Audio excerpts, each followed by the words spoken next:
Yo quisiera abrir un poco más la figura de quién fue don Edmundo Valadez. Yo tuve la fortuna de conocerlo.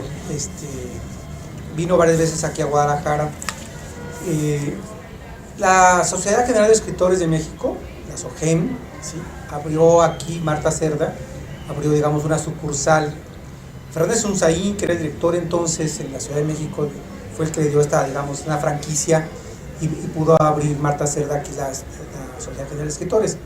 Fernández Unzaín, pues, le ayudó mucho a Marta, y en esa época vinieron muchos escritores como Edmundo Valadez a darnos talleres de cuento o de narrativa. Entonces me tocó participar con él varias veces y formar parte de los talleres con él. Era un hombre muy desenfadado, o sea, era un hombre, digo, muy alivianado, como dicen los jóvenes ahora. Él fumaba muchísimo, ¿sí?, y una época fue empedernido apostador en el hipódromo. Se iba al hipódromo y perdía muchísimo, hasta que dijo un día, es que estoy gastando dinero a lo tonto, y logró zafarse de ese vicio del hipódromo, pero era constante, ¿no? Como todo mexicano, quererse ser rico rápido de la noche a la mañana, y pues más de nada perdía todo su dinero. Tomaba también mucho, era un cuate que andaba en camiones, muy popular, metía en las cantinas. Le tocó crear un México diferente en el DF. Sí, la prepa 7, que era la que estaba en el centro de la ciudad, fue su secundaria, y fue la prepa, y todo se movió mucho en el centro de la Ciudad de México. Y en aquella época, pues, así convivía, pues, era como se vivía entonces. Y él, incluso cuando estaba en el diario, de repente, como siendo editorialista, se salía, se iba a la cantina, y ahí se ponía a escribir allá dentro de la cantina, ¿no? Era un hombre muy, muy abierto, muy tranquilo, muy buen maestro. Su figura, aparte de ser, porque tiene una obra muy corta, digamos, 32 o 34 cuentos en 3 libros,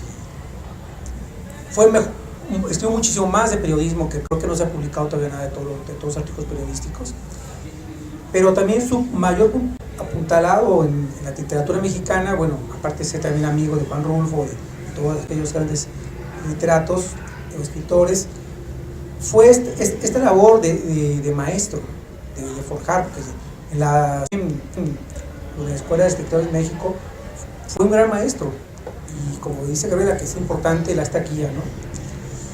Como en el 57, 58, un día llegaron a su departamento a tocar 2 jóvenes, llevaban sus cuentos para que se los revisara don Edmundo Valadez. Eran Carlos Monsiváis y José Emilio Pacheco, ¿sí?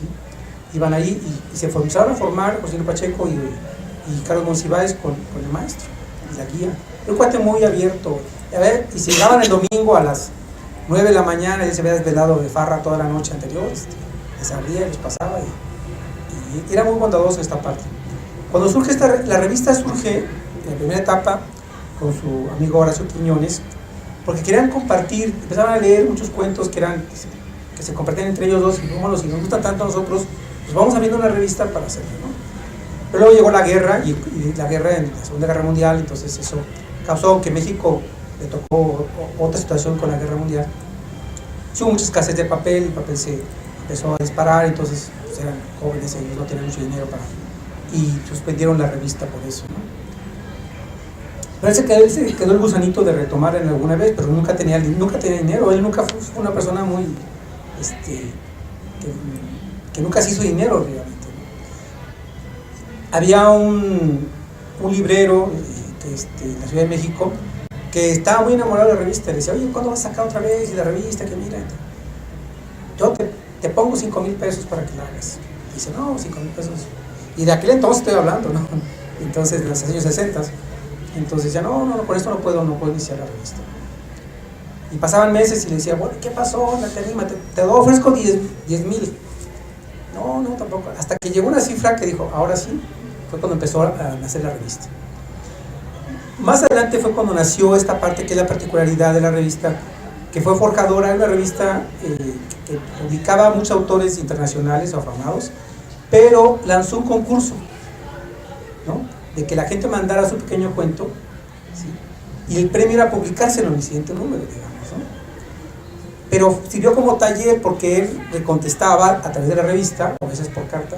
Empezó siendo por carta, luego ya empezó más en la revista, esta dinámica de tallerar, no, mira, mejora, cambia esta idea, léete estos cuentos, no, mira, tal. Entonces, así fueron. Y muchos empezaron a mandar sus cuentos y era un logro que te publicaran en la revista El Cuento, ¿no? Yo nunca me animé a mandarle porque en ese entonces lo más difícil es el microcuento, porque eran microcuentos realmente lo que publicaba, no era un cuento tan largo, ¿no?